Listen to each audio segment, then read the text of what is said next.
ദൈവനാമത്തിന് മഹത്വം ഉണ്ടായിരിക്കട്ടെ.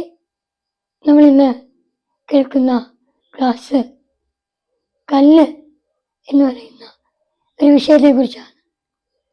ആ കല്ല് യേശുക്രിസ്തു ആണ്. അപ്പോസ്തലപ്രവൃത്തി 4:11 വീട്ടുപണിക്കാരായ നിങ്ങൾ തള്ളിക്കളഞ്ഞ കല്ല് മൂലക്കല്ലായി തീർന്നിരിക്കും.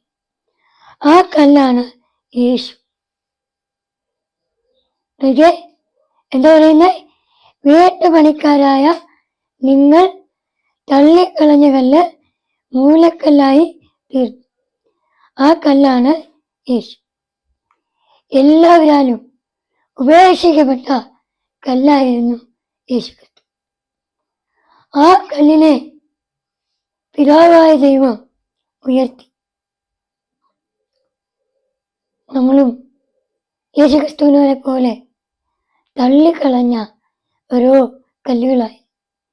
വീട്ടുകാരിൽ നിന്നും, മാതാപിതാക്കളിൽ നിന്നും, സഹോദരങ്ങളിൽ നിന്നും, ബന്ധുക്കളിൽ നിന്നും, നമ്മുടെ അയൽവാസികളിൽ നിന്നും, ചുറ്റുപാടിൽ നിന്നും, സ്നേഹിതരിൽ നിന്നും എല്ലാം തള്ളിക്കളഞ്ഞ കല്ലായിരുന്നു നമ്മൾ ഓരോരുത്തരും.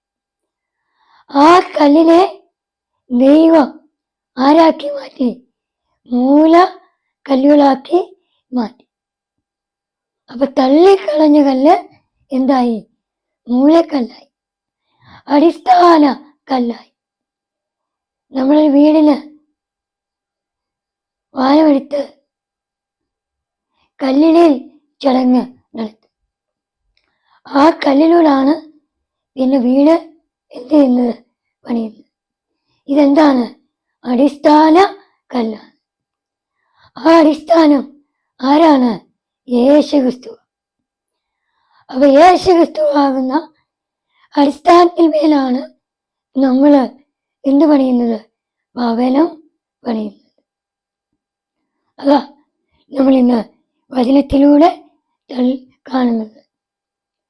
അപ്പൊ തള്ളിക്കളഞ്ഞ കല്ല് മൂലക്കല്ലായി മാറിയ എല്ലാവരാലും ദൈവം ആ കല്ലിനെ ഉയർത്തുക.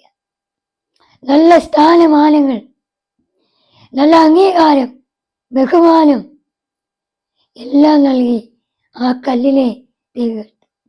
ആ കല്ല് നമ്മൾ ഓരോരുത്തരും തള്ളിക്കളഞ്ഞ കല്ലുകൾ ആരാണ്? നമ്മൾ ഓരോരുത്തരും. പക്ഷെ യേശുക്രിസ്തുവാണ് മൂലക്കല്ല്. അപ്പൊ നമ്മുടെ ജീവിതം ഇതുപോലെയാ, തള്ളിക്കളഞ്ഞ കല്ല് പോലെ. യേശുക്രിസ്തുവിനെ പോലെ തന്നെ നമ്മുടെ ജീവിതം. വീണ്ടും സങ്കീർത്തനം 118. സങ്കീർത്തനം 118:22 വാക്യം പറയുന്നു, പണിക്കാർ ഉപേക്ഷിച്ച കളഞ്ഞ കല്ല് മൂലക്കല്ലായി തീർന്നു. ഇത് കർത്താവിന്റെ പ്രവൃത്തിയാണ്. ഇത് നമ്മുടെ ദൃഷ്ടിയിൽ വിസ്മയവഹം ആയിരിക്കും. പണിക്കാർ ഉപേക്ഷിച്ച് കളഞ്ഞ കല്ല് മൂലക്കല്ലായി തീർന്നു. പണിക്കാരെന്ന് പറഞ്ഞാലാ? ജോലിക്കാര് തള്ളിക്കളഞ്ഞ കല്ല് എന്തായിത്തീരുന്നു? മൂലക്കല്ലായി. അപ്പൊ ഇന്ന് ജോലിക്ക് വന്ന ഒരു കൂടെ എന്നൊരു വ്യക്തിയെ ജോലിക്ക് കൊണ്ടുവന്നിട്ട് ആ വ്യക്തി കൊള്ളത്തില്ല, നിന്നെ പണിക്ക് കൊള്ളത്തില്ല എന്ന് പറഞ്ഞ് അവനെ തള്ളി കളയുന്ന അവസ്ഥ, അവനെ പരിഹസിക്കുന്ന, അവനെ നിന്ദിക്കുന്ന ഒരവസ്ഥ. ഈ അവസ്ഥയില് ആ ജോലിക്കാരന് എന്തുമാത്രം വേദനയുണ്ടാവും. പക്ഷെ കുറെ നാൾക്ക് മുമ്പായിരിക്കും ഒരു പണി കിട്ടിയത്, അല്ലെ ഒരു ജോലി കിട്ടിയത്.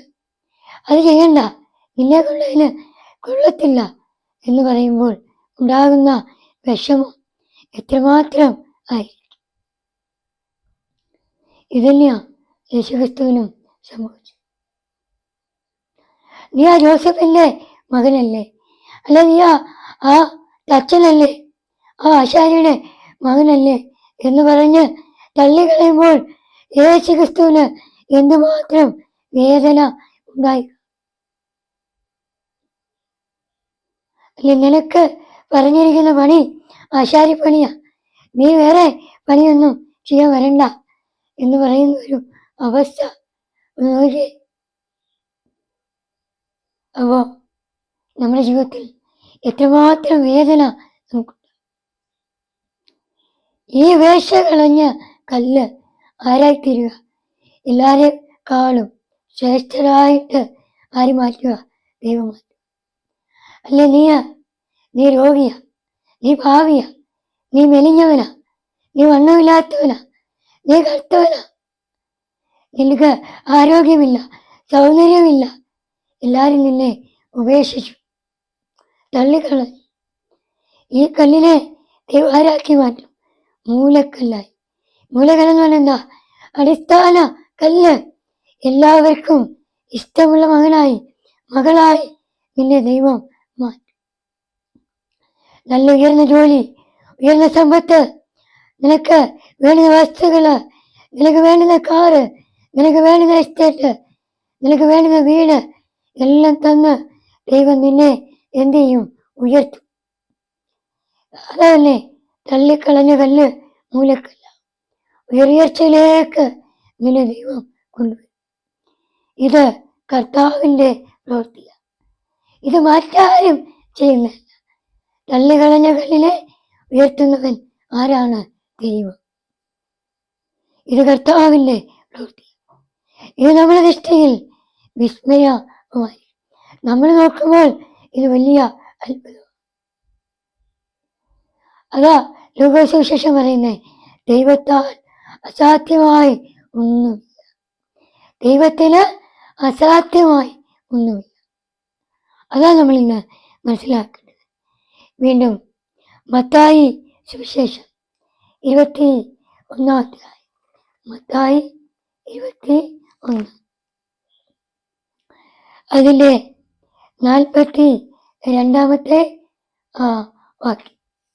മത്തായി 21 42 മുതൽ വാക്യം. യേശു അവർ ചോദിച്ചു, പണിക്കാർ ഉപേക്ഷ കളഞ്ഞ കല്ല് മൂലക്കല്ലായി തീർന്നു. ഇത് കർത്താവിന്റെ പ്രവൃത്തിയിൽ നമ്മുടെ ദൃഷ്ടിയിൽ ഇത് അത്ഭുതകരമായി ഇരിക്കുന്നു എന്ന വിശുദ്ധത്തിൽ നിങ്ങൾ വായിച്ചിട്ടില്ലേ? അതുകൊണ്ട് ഞാൻ നിങ്ങൾ പറയുന്നു, ദൈവരാജ്യം നിങ്ങൾ ഇന്ന് എടുത്ത് ഫലം ജനതയ്ക്ക് നൽകും. ഈ കല്ലിൽ വീഴുന്നവൻ തകർന്നു പോകും. അതാണ് മേൽ വീഴുന്നോ അവനെ അത് ധൂളിയാക്കി തീർക്കും. ദൈവരാജ്യം നിങ്ങളിൽ നിന്നെടുത്ത് ഫലം വിളയിക്കുന്ന ജനതയ്ക്ക് നൽകും. നമ്മളെ ഒന്നിനും കൊള്ളത്തില്ലെങ്കിൽ, നമ്മള് ദൈവത്തിന്റെ ഇഷ്ടമനുസരിച്ച് പ്രവർത്തിക്കുന്നില്ലെങ്കിൽ നമ്മളെ ദൈവം എന്ത് ആക്കി മാറ്റും? ഫലമില്ലാതെ വന്നു കഴിഞ്ഞാൽ നമ്മളെ എടുത്ത് വെളിയിലേക്ക് കളയും. ഫലം പുറപ്പെടുവിക്കുന്ന മക്കളാക്കി നമ്മളെ ദൈവം എന്ത് ചെയ്യും? മാറ്റും. നമ്മളെ മറ്റുള്ളവര് എടുത്തു കളയുമ്പോൾ ദൈവം നമ്മളെ ഫലമുള്ള മക്കളാക്കി എന്ത് ചെയ്യും? മാറ്റും. ഈ കല്ലിൽ വീഴുന്നവൻ തകർന്നു. യേശുക്രിസ്തുവാകുന്ന ഈ കല്ലിൽ വീഴുന്നവൻ എന്ത് ചെയ്യും? തകർന്നു. എന്നുവെച്ചാ നമ്മളെ ആര് ദുഃഖിപ്പിക്കുന്നോ, നമ്മളെ ആര് പരിഹസിക്കുന്നോ, നിന്ദിക്കുന്നോ, അവരെ ദൈവം തകർത്ത് കളയും.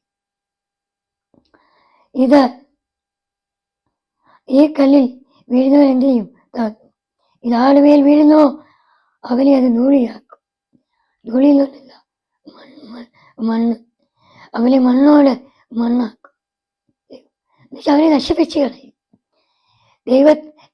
ദൈവമക്കളെ നശിപ്പിക്കുന്ന, പരിഹസിക്കുന്ന അവരെ ദൈവം എന്ത് ചെയ്യും? എടുത്ത് ദൂരെ കളയും. എന്നിട്ട് അവരെ എടുത്ത് കളഞ്ഞിട്ട് ഫലം പ്രകടിപ്പിക്കുന്ന മക്കളെ ദൈവം എന്ത് ചെയ്യും? കൊണ്ടുവരും. അതാ നമ്മൾ ഇന്ന് മനസ്സിലാക്കുക. വീണ്ടും ലൂക്കോസിന്റെ സുവിശേഷം നാലാം അധ്യായം 10 വാക്യം. ലൂക്കോസ് 4:10. യേശുവേ നന്ദി, യേശുവേ നന്ദി. നിന്നെ സംരക്ഷിക്കാൻ അവൻ ദൂതന്മാരോട് കൽപ്പിക്കുന്നു. നിന്റെ കാൽ കല്ലിൽ തട്ടാതെ അവർ നിന്നെ കൈകളിൽ താങ്ങിക്കൊള്ളുമെന്ന് എഴുതപ്പെട്ടു. നോക്കിയേ, യേശു ക്രിസ്തുവിനെ പരീക്ഷിച്ചപ്പോൾ പിശാച് പറയുക, നിന്നെ സംരക്ഷിക്കാൻ അവൻ ദൂതന്മാരോട് കൽപ്പിക്കുന്നു. നിന്റെ കാൽ കല്ലിൽ തട്ടാതിരിക്കാൻ അവർ നിന്റെ കൈകളിൽ താങ്ങിക്കൊള്ളുമെന്ന് എഴുതപ്പെട്ടിരിക്കുന്നു. യേശു പറഞ്ഞു, നിന്റെ ദൈവമായ കർത്താവിനെ നീ എന്ത് ചെയ്യരുത്, പരീക്ഷിക്കരുത് എന്നുകൂടെ പറയപ്പെട്ടിരിക്കുന്നു. നോക്കിയേ, അപ്പൊ ദൈവവചനം പറഞ്ഞ് യേശുക്രിസ്തുവിനെ പിശാച് എന്ത് ചെയ്യുക, പരീക്ഷിക്കുക. നിന്റെ കാല് കല്ലിൽ തട്ടാതിരിക്കാൻ നിന്നെ എന്ത് ചെയ്യും, കൈകളിൽ വഹിച്ചു. ഇവിടെ കല്ലിന പിന്നെയും ദൈവം എന്ത് കൊടുക്കുന്നത്, സ്ഥാനം കൊടുക്കുന്നത്. കല്ലിൽ തട്ടാതിരിക്കാൻ ദൈവം നിന്നെ എന്ത് ചെയ്യും, കൈകളിൽ വഹിച്ചു. എന്നുവെച്ചാൽ ദൈവം നിന്നെ ഉള്ളം കൈ വഹിച്ചുകൊള്ളും. പരീക്ഷ മുമ്പിലും നിന്ദിക്കുന്ന മുമ്പിലൊക്കെ ദൈവം നിന്നെ ഉയർത്തിക്കൊള്ളും. നിന്നെ താങ്ങുന്ന ഒരു ദൈവമാണ് നിന്റെ ദൈവം. ഈ താങ്ങുന്ന കല്ല് ആരാ? യേശുക്രിസ്തുവാ. വീണ്ടും ലൂക്കോസ് 19:40 വാക്യം. അവൻ പ്രതികരിച്ചു, ഇവർ മൗനം ഭവിച്ചാൽ ഈ കല്ലുകൾ ആർത്തു വിളിക്കുമെന്ന് ഞാൻ നിങ്ങളോട് പറയുന്നു. പ്രിയകളെ, ക്രിസ്തീയ മക്കൾ, ഇസ്രായേൽ മക്കൾ ദൈവത്തെ വിളിക്കാൻ കൂട്ടാക്കിയില്ലെങ്കിൽ വിജാതിരായ കല്ലുകൾ ആരെ സ്തുതിക്കും? ദൈവത്തെ സ്തുതിക്കും. അതല്ല ഒറിജിനൽ കല്ല് എന്നുവെച്ചാ ഈ ഭൂമിയിൽ കാണുന്ന ഒറിജിനൽ കല്ല് ആരെ സ്തുതിക്കും? ദൈവത്തെ സ്തുതിക്കും. അത് എവിടെ എഴുതി വച്ചിരിക്കുന്നത്? ഹബക്കൂക്ക് പ്രവാചകന്റെ പുസ്തകത്തിൽ എഴുതി വെച്ചിട്ടുണ്ട്. ഹബക്കൂക്ക് പ്രവാചക പുസ്തകം 2-ാം അധ്യായം 11-ാം വാക്യം. ഭിത്തിയിൽ നിന്ന് കല്ല് വിളിച്ചു പറയും, മേൽക്കൂരയിൽ നിന്ന് തുലാം മറുപടി പറയും. നോക്കിയേ, നീ ഇന്ന് ദൈവത്തെ സാക്ഷ്യപ്പെടുത്തണം.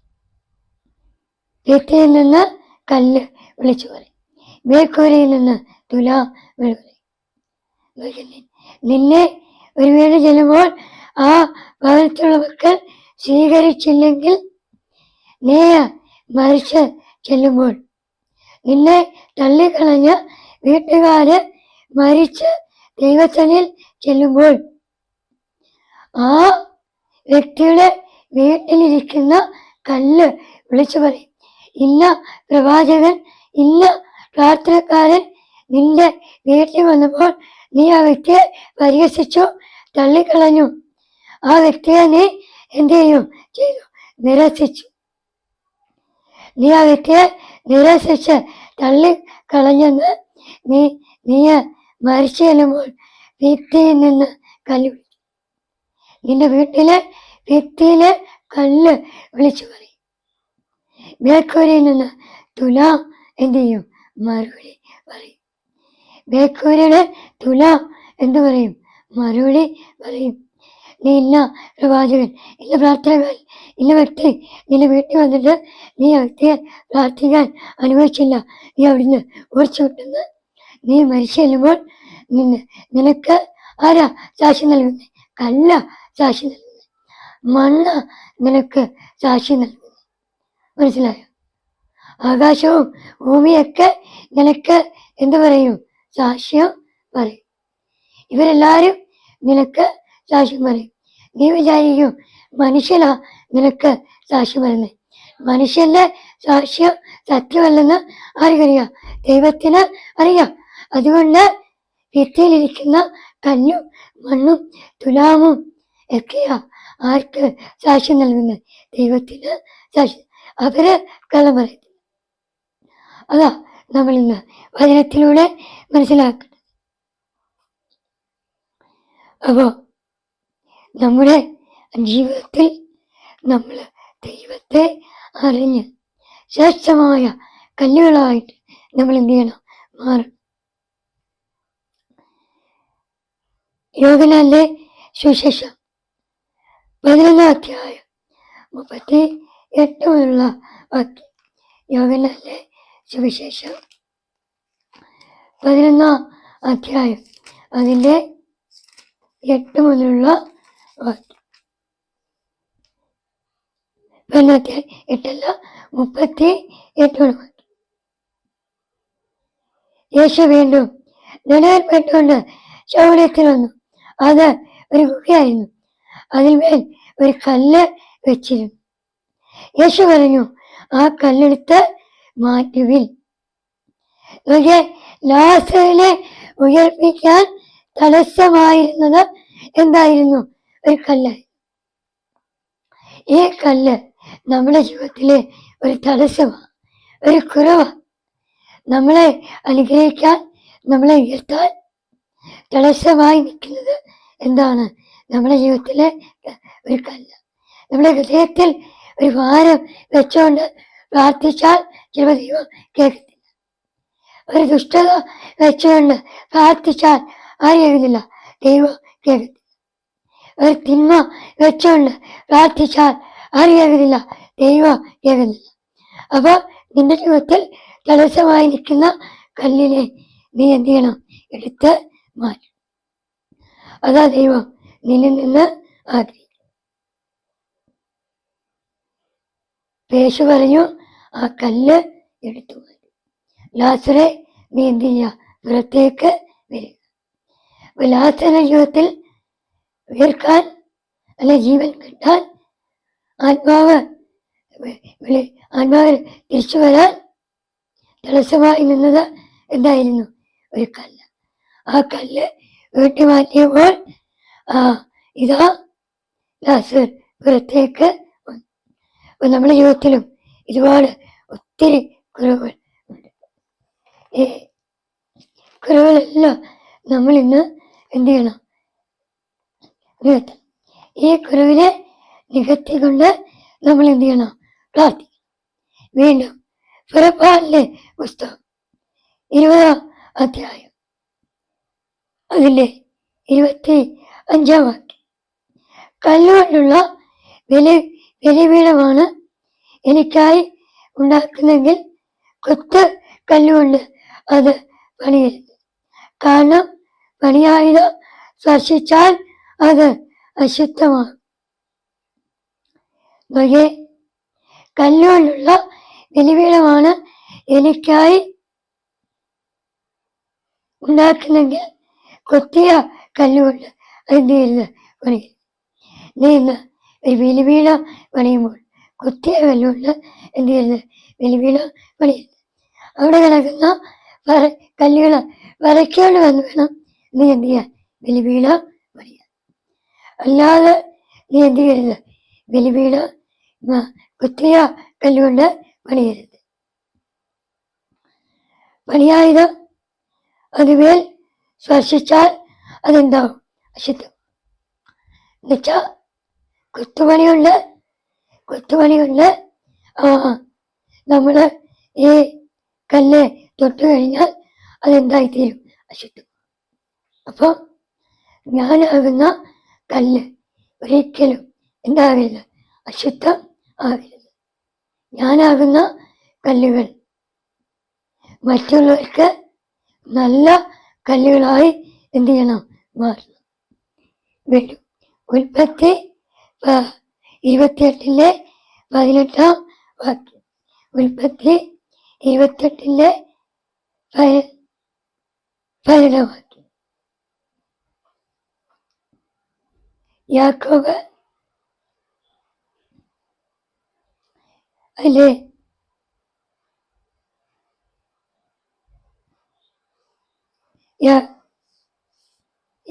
ഉൽപ്പത്തി 22-ന്റെ 18. യാക്കോബ് അതിരാവിലെ എഴുന്നേറ്റ് തലയ്ക്ക് കീഴെ വെച്ചിരുന്ന കല്ലെടുത്ത് ഒരു തൂണായി കുത്തിയിരുത്തി അതിന്മേൽ എണ്ണ ഒഴിച്ചു. അവന് ആ സ്ഥലത്തിന് ബഥേൽ എന്നു പേര് ഇട്ടു. ലൂസ് എന്നായിരുന്നു ആ പട്ടണത്തിന്റെ ആദ്യത്തെ പേര്. നോക്കിയേ, യാക്കോബ് അതിരാവിലെ എഴുന്നേറ്റ് തലയ്ക്ക് കീഴെ വെച്ചിരുന്ന കല്ലെടുത്ത് ഒരു തൂണായി കുത്തി നിർത്തി. നോക്കിയ യാക്കോബ് രാവിലെ എഴുന്നേറ്റ് എന്താ ചെയ്തത്? അവന് തലയാറിയായിട്ട് വെച്ചിരുന്ന കല്ലെടുത്ത് കുത്തി നിർത്തി അതിന്മേൽ എന്തൊഴിച്ചു? എണ്ണ. എന്നിട്ടെന്താ? നീ അതിരാവിലെ എഴുന്നേറ്റ് എന്ത് ചെയ്യണം? പ്രാർത്ഥിക്കണം. പരിശുദ്ധാത്മാവാകുന്ന എണ്ണ നിന്റെ മേൽ എന്ത് ചെയ്യണം?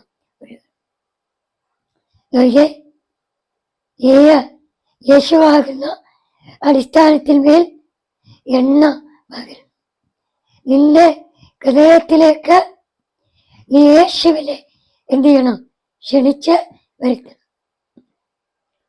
നീ യേശുവിനെ എന്ത് ചെയ്യണം? ക്ഷണിച്ച് വരുത്തണം.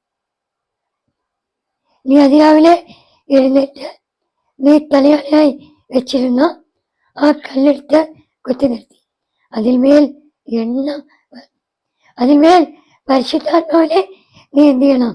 പകരണം. പരിശുദ്ധാത്മാവാകുന്ന എണ്ണ നിന്റെ ജീവിതത്തിൽ ആവശ്യം.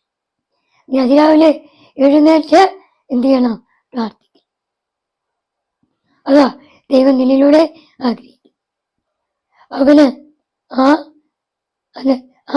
അവന് ആ സ്ഥലത്തിന് എന്ത് പേരിട്ടു?